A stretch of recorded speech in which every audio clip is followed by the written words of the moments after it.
Hey guys, Tiny or Tim here for a Motivational Monday message that I've been thinking a lot about lately. Over the weekend, someone asked me about my weight loss story and what was the thing that led to me wanting to lose weight. And for those of you that are familiar, you know that I do have a story and I tell it all the time. I'm really proud of it. But the reality is I didn't know that was my weight loss story when I first started. Let me get back to that. There's a phrase that I hate. It's a phrase that everyone loves and they say it all the time, but whenever I hear it inside, I just kind of sigh. And bear with me here. And that phrase is, everything happens for a reason. And the reason I don't like this phrase is because I think that it's kind of a self-fulfilling prophecy.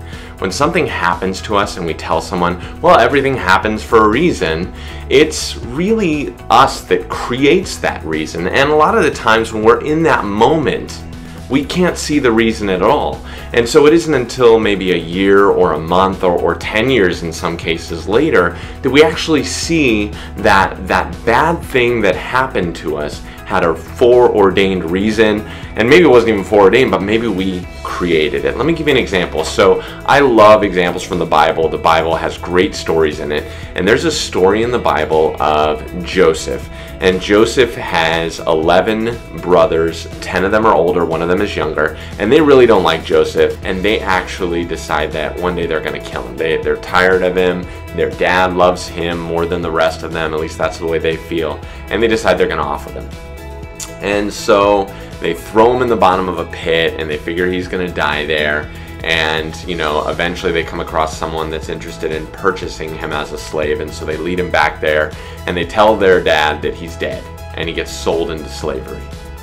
Now at this point, Joseph doesn't know that there's going to be opportunities coming.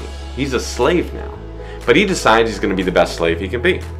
And he ends up as a slave. He excels inside of the house that he's sold into as a slave, and he ends up making it all the way to the top, and then his owner's wife alleges that he has an affair with her, and he's thrown into jail.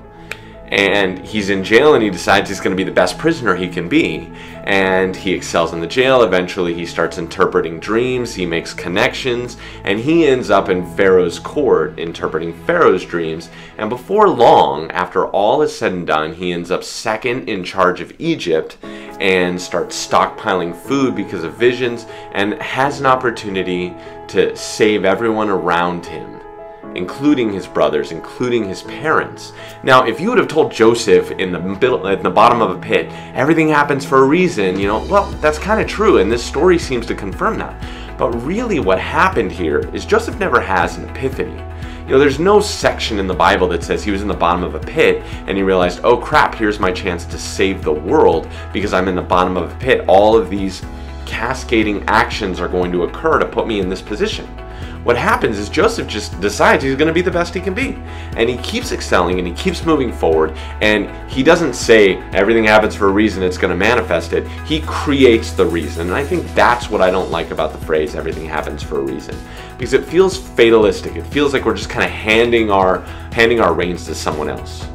So in weight loss, a lot of the times we wait for this grand epiphany. Like we're going to have a moment, we think, okay, well the doctor tells us we're going to die, or, we look into the eyes of a woman who loves us and we say, I've got to do it for her. We have this grand moment.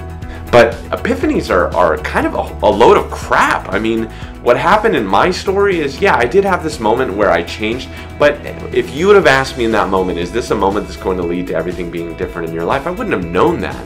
Now I have the luxury of hindsight being 20/20. I know that that was day one for me in a weight loss change that resulted in me losing 225 pounds in a little over a year. But back then, I didn't know that. So if you're waiting for some grand moment to come, stop waiting, because the reality is I had a ton of moments. I had a ton of moments before the one that actually stuck, and those moments didn't work out. Epiphanies aren't real. You've got to dig in and you've got to make a decision right now. Don't wait for a vision from God or from anyone else. Today is day one. Quit waiting for the moment and create the moment. You don't have to have some grand vision. You just have to start. There's magic in starting. Goethe said this, that there's a certain magic in beginning, that once you decide to start, everything will unlock and everything will move. In order to go down the path less traveled, you've got to start taking footsteps. So that's what I'm going to leave you with today. I'm going to invite you to take step one in your journey, whatever that looks like. Maybe it's a walk around the block. For me, it was 212 steps. I didn't know that was my first step, but that was my first step. 212 steps around the block. And that's all I could handle. But that was day one. What's day one look like for you? Maybe it's a healthy meal. Maybe it's 200 steps. Maybe it's registering to go to the gym. I like to tell people, I didn't lose 225 pounds. I lost 1 pound 225 times. Start with 1. Don't wait for the magic. Create the magic. Motivational and Magical Monday starts right now.